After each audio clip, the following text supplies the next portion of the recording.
बच्चों, इस वीडियो में हम पढ़ेंगे चैप्टर सम नेचुरल फिनोमेना। तो बच्चों, जो वर्ड इलेक्ट्रिसिटी है, ये ग्रीक का एक शब्द होता है इलेक्ट्रॉन, जिसका मतलब होता है एम्बर, उससे डिराइव्ड हुआ है।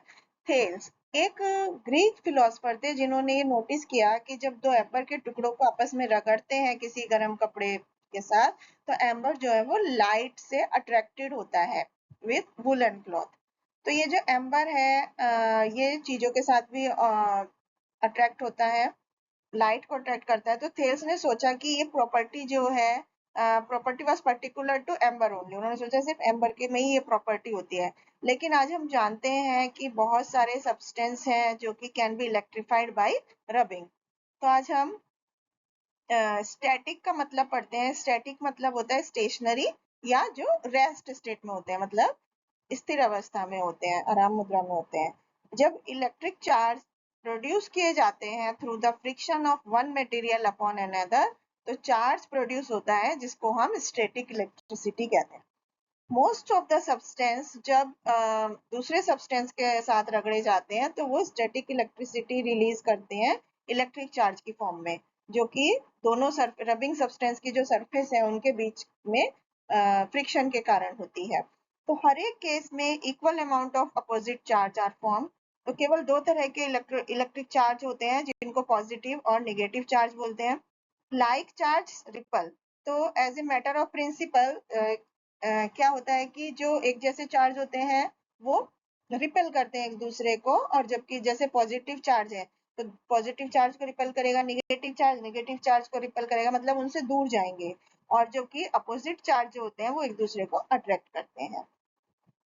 तो हमने क्या सीखा, एक चार्ज बॉडी जो होती है वो अनचार्ज बॉडी को अट्रैक्ट करती है, अपोजिटली जो चार्ज बॉडी होती है वो एक दूसरे को अट्रैक्ट करती हैं।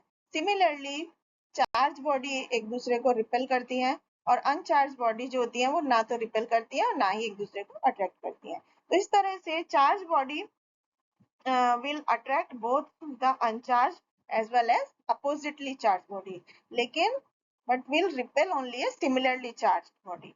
इसलिए यदि एक बॉडी को दूसरी बॉडी के चार्ज बॉडी के नजदीक लाया जाए तो वो रिपल्शन दिखाती हैं, और अट्रैक्शन होता है यदि दो बॉडीज जो होती हैं वो अपोजिटली चार्ज्ड है। तो when a body is rubbed against another, तो इलेक्ट्रिक चार्ज क्रिएट नहीं होता है। Instead the two bodies acquire equal but opposite charge due to transfer of electron।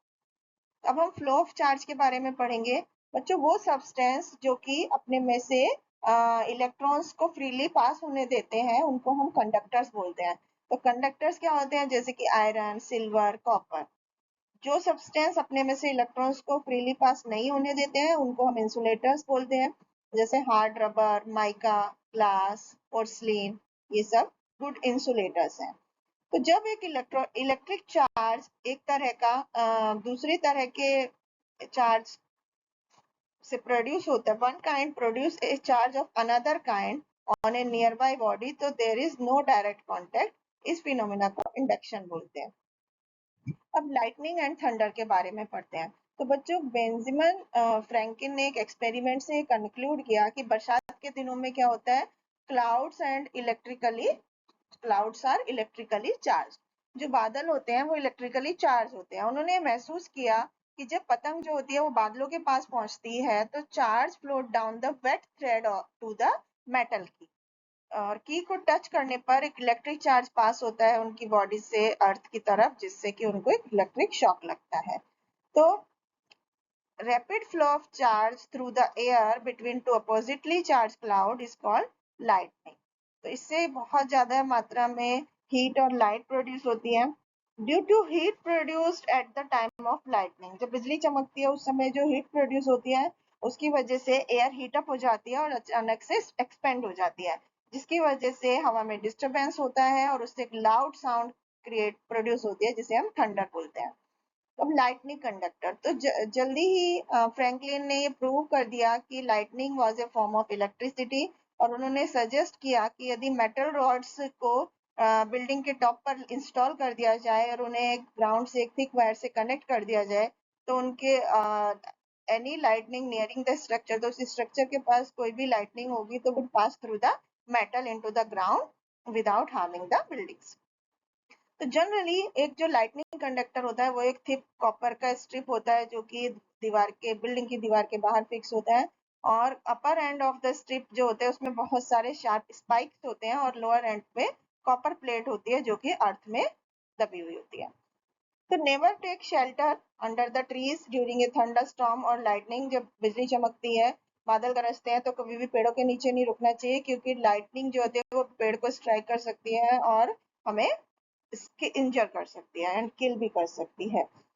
And it is the best to kneel down in the open air with your head as low as possible, और अपने हाथों को अपने घुटनों पर उंगलियों को point करते हुए ग्राउंड की तरफ हमें रेस्ट करना चाहिए। तो इसके बाद यदि lightning when strikes the rust damages result, तो अगर बिजली गिर जाती है किसी चीज पर टकराती है तो क्या डैमेज होता है। But there are a few advantage of lightning also. बिजली चमकने के कुछ फायदे भी हैं, जैसे कि soil nutrients are form due to lightning. Atmospheric nitrogen और ऑक्सीजन जो होती है वो एक साथ रिएक्ट करती हैं जब लाइटनिंग होती है, और उससे नाइट्रिक ऑक्साइड गैस बनती है, और ये गैस जो होती है ऑक्सीजन के साथ रिएक्ट करके ये दोबारा नाइट्रोजन ऑक्साइड गैस बनाती है, जिस जो कि पानी में डिजोल्व हो जाती है बादलों के, और वो प्रेसिपिटेशन की फॉर्म में नाइट्रिक एसिड के वीक फॉर्म में वापस आती है। Oxygen gets converted into ozone. तो जब लाइटनिंग जो होती है वो हवा से पास होती है तो ऑक्सीजन जो होती है वो ओजोन में कन्वर्ट हो जाती है, and ozone protects the hazards of ultraviolet rays coming from the sun. तो इससे सूरज की किरणें फिल्टर हो जाती हैं इससे पहले कि वो पृथ्वी पर गिरती हैं। Evolutionary phase of life on earth are associated with lightning, जिससे कि विश्वास किया जाता है कि जो अर्थ की इवोल्यूशन के प्रोसेस में हेल्प करती है। And next, lightning has provided water to certain desert area, जिससे कि वो एरिया ग्रीन एरिया में कन्वर्ट हो जाते हैं।